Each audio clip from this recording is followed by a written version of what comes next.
الله وبركاته. النهارده ظهرت قناة وادي النيل، قناة جديدة عبر القمر الصناعي نايل سات 2024. طبعا قناة وادي النيل من أحدث القنوات عبر القمر الصناعي نايل سات.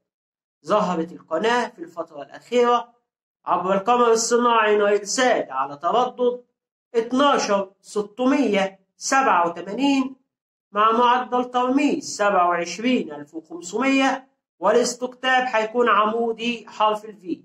ده أحدث تردد لقناة وادي النيل، حيث ظهرت قناة وادي النيل على القمر نايل سات على تردد أخيرا 12687 مع معدل ترميز 27500، والاستقطاب هيكون عمودي فيرتيكال حرف الفي.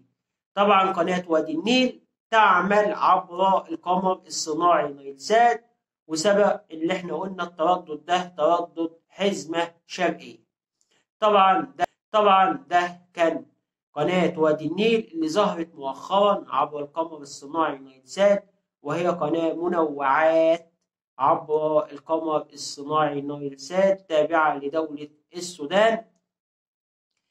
ده كان فيديو النهارده عن قناة وادي النيل، أحدث قنوات القمر الصناعي نايل سات. في النهاية يا ريت الناس ما تنساش تعمل لايك واشتراك في قناة تركيب الأقمار وأحدث الترددات. كان معكم أخوكم مصطفى الشناوي.